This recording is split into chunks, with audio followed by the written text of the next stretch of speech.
I'm also more curious about things like Leanne mentioned, where you have a person who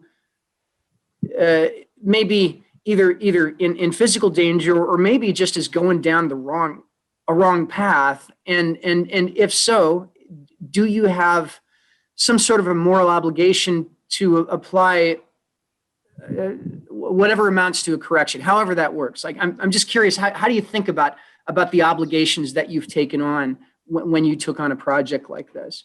You know, uh, one, you have to realize you can't save or fix everybody. Right. Yeah. In building what we consider probably the anti-venom to social network venom, there is no perfect place. There's no Shangri-La.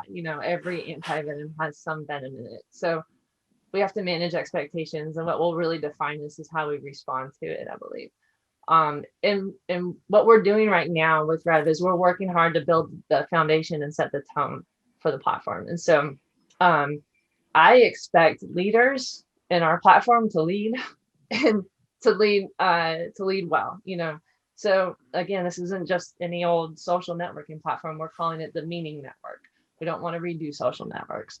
And so to that end, though, similar to how LinkedIn kind of built its foundation and set its tone as different than Facebook, we're working to build up our foundation and set our tone. And that is by bringing in leaders of character to come and serve as producers. Every platform has they have producers and consumers, right? And what gets produced in our platform will determine the culture and the behavior that happens within our platform. And not all of it will be great, and we'll have to adapt and overcome, and make sure that we keep measuring and learning the agile process to make sure that we're staying true to our vision, mission, and values. But our plan right now is to really work with producers, hopefully you guys and other grads and other leaders, to come in and share the stories of value, your history, your hopes, your heartbreaks, and your heroes.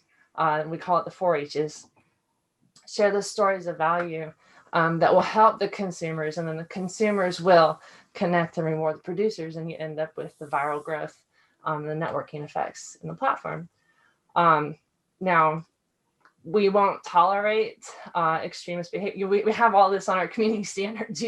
There's behavior we won't tolerate. We don't want to see any racist groups, racist remarks. We don't want to see any hate groups, any, at this point, no political groups either. Just need to simmer down on that for a minute. And Good policy. and maybe in the future we can have a no spin room or something like that, where people can go for something. But as far as obligation, I'm just looking.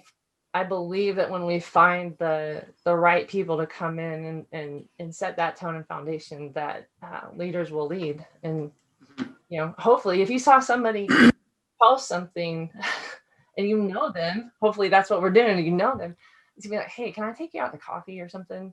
Like, what's going on? That's not you. Again, it's this idea of, okay, meeting in digital, but reconnecting in real.